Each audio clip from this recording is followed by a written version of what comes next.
howdy, hope you're doing as well as this very comfy polar bear. Look at him go. I'm back, and today's review is gonna be gnarly, vicious, dramatic. one for the books. None of that is hyperbole, not one bit. Okay, maybe I'm pulling your leg a smidge. That being said, I can't help but feel like today's watch is going right for the throat of a watch I've reviewed previously on the channel, one that got a lot of positivity. I'll talk some more about that watch in due course. We'll do a head-to-head section before we're donezo.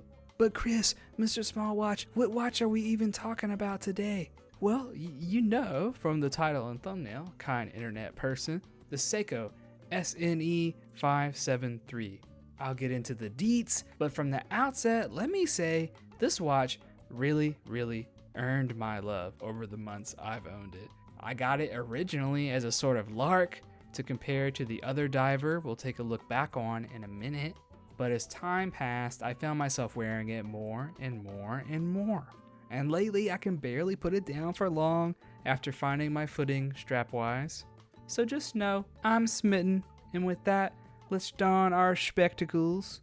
The Seiko SNE573 has a diameter of 38.5 millimeters, a lug-to-lug of 46.5 millimeters, a thickness of 11 millimeters, a weight on my chosen rubber strap, which is an FKM rubber strap from Strap Habit, 86 grams. Homies, these dimensions are on point, and largely along with various aesthetic considerations, the way this watch has wooed yours truly. No diver in my collection fits as well as this one, period, even though it's not the smallest one I own. Gasp. The smallest diver I've got, and the one I've been alluding to, is, of course, the Citizen Promaster I reviewed last summer, which, with its 36.5mm case, still stands out in a sea of large, chunky divers. I wanted to spend some time comparing these models since I think it's natural to do so, and if you're gonna plunk down some cheddar and you've got a stick for an arm like a scarecrow like me, you're probably looking at one of these to get the job done. I'm not gonna bury the lead here. The Seiko, I believe, is the better option. I'll outline why. It almost pains me to say it. Y'all can let me know if you feel the wind is blowing this way too, but to me it feels like Citizen has been the scrappy underdog, finally getting the enthusiast love it deserves lately with a string of solid releases. I'm thinking of the various Suyosa references, the Promasters, Natch, and even higher end pieces like the Citizen, aka the Chronomaster. Wins on wins. And yet, in this extremely niche, small diver battle, I recommend the Seiko. It largely comes down to proportions and versatility, or lack thereof. I think, on the whole, the Seiko simply fits better. It looks and feels less like a tiny hockey puck and more of a burly diver without actually being that burly, if you know what I mean. A lot of that is down to the lug width and lug to lug, but the extra millimeters for the diameter go a long way. The Seiko manages the difficult tightrope walk of being smaller, but not too small. And I think ultimately the Citizen slips here, being thicker and a tad bulbous for its diminutive size. I mentioned versatility, and mostly what I mean by that is, number one, the Seiko's more monochrome presentation, for this particular reference, although there are other colorways, allows it to work with more clothing and strap options. And two, the 20mm lug width allows for more strap options in general. Obvi, the Promaster's 18mm lug width isn't uncommon, but who among us has more 18mm versus 20mm straps in the old watch box? Probs not too many folks raising their hands. Another consideration is the glass here. The Citizen sports a mineral crystal, which is perfectly fine, and potentially more shatter resistant for rough and tumble activity like diving, I've read and been told.